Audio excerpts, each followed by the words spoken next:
Très bonne journée, monsieur. Merci, bonne journée, monsieur. Bonne journée, monsieur. Ce matin-là, Cécile Riac tracte devant la gare d'Herblay-sur-Seine. Elle espère décrocher un second mandat de députée sur cette circonscription où Emmanuel Macron est arrivé en tête dans toutes les villes au second tour. L'ex-adhérente au mouvement des progressistes, le parti de Robert Hue et de l'ancien député Jean-Noël Carpentier, puis de LREM, roule désormais pour En Commun, le parti de Barbara Pompili, membre de la majorité présidentielle. Pour moi, c'est important d'avoir cette continuité. Pour avoir une majorité à l'Assemblée nationale, il faut que des députés également portant le même programme que le président soient élus. Pendant 5 ans, j'ai travaillé énormément aux côtés de mes concitoyens.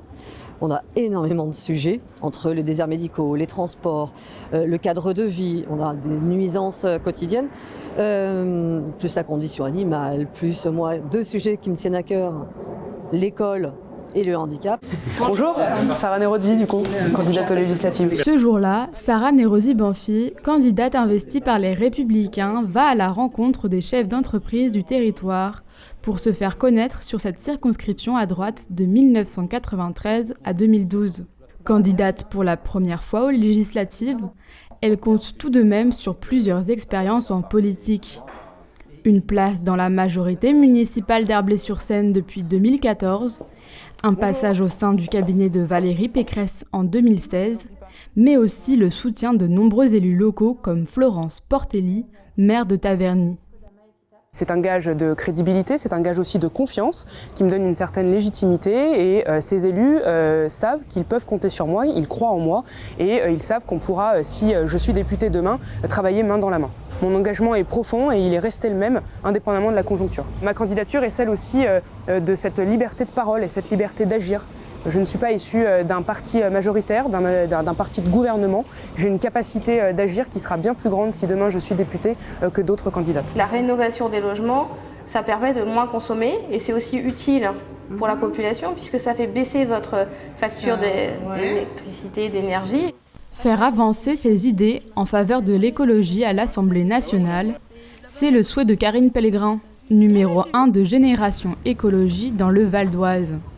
Ici, contrairement à la majorité des autres circonscriptions du département, attribuées aux Insoumis, c'est cette principale de collège de 46 ans qui a été choisie pour représenter la nouvelle Union populaire écologique et sociale. Face à elle, pas d'autres candidats de gauche, à l'exception du parti de Nathalie Arthaud, loin des 7 candidatures à gauche présentes en 2017. Si nous ne mettons pas en place tout de suite une politique qui réponde à l'urgence écologique, nous allons donner une terre à nos enfants qui sera difficile à vivre.